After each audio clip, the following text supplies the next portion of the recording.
Hello students. As we are nearing the end of our presidential unit, we are coming to the most influential group of presidents in modern history, even more so than a good majority of their predecessors combined. These are the post-war presidents, and while some deal with global conflicts, some try to balance domestic battles as well. In this group, you have Dwight Eisenhower, John F. Kennedy, Lyndon Johnson, Richard Nixon, Gerald Ford, Jimmy Carter, Ronald Reagan, and George H.W. Bush. Each of these men will set the track for the United States in policy, in lifestyle, and it will greatly change with each one. Many of these men will serve the traditional two terms.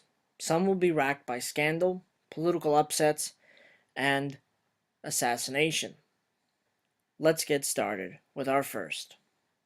Dwight Eisenhower was a former military general from the Second World War. He was a likable man and dealt with the growing global threat of communism with tact and decisiveness. Domestically, Americans prospered and adjusted to the first steps of a desegregated society. John F. Kennedy was elected into a changing America. He was young and captivating, handling an almost nuclear war called the Cuban Missile Crisis and leading the way for equality and civil rights. He was the most recent president to be assassinated.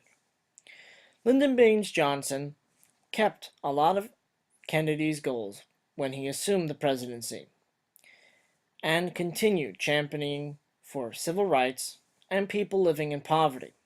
He was successful in these great tasks, but also got the United States involved into a troublesome conflict in the nation of Vietnam. His legacy would be marred by the quickly unfavorable war in that nation. Richard Nixon brought a perspective to the White House many had wanted. De-escalation of the Vietnam War and more domestic problems became his missions to solve. His legacy, unfortunately, would be marred by the Watergate scandal.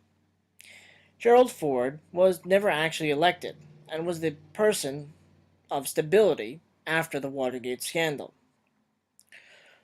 He was a much more down-to-earth than his predecessors and dealt with economic instability in the best way he seemed fit.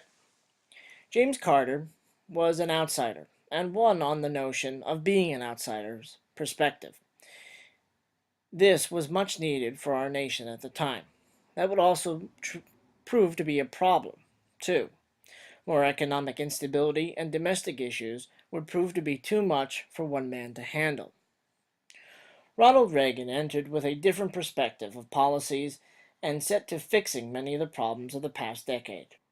Thwarting and bringing an ultimate end to communism by the end of his term also became a priority, too. Many things were looking up for many Americans. George Herbert Walker Bush had been part of the Reagan administration and hoped to continue the era of good times many Americans had been feeling. The threat of global dictators were thwarted by the United States in the First Gulf War. For this, he was given much credit. Others viewed his domestic policy as lofty and often lacking reassurance. Remember to bring your packets, headphones, and a pencil to class to help you complete the work. Also, be sure to use the packet as a study guide as well as the online tools provided on my website for the section quiz. This is a large one. Please do study. Good luck. Created using Powtoon.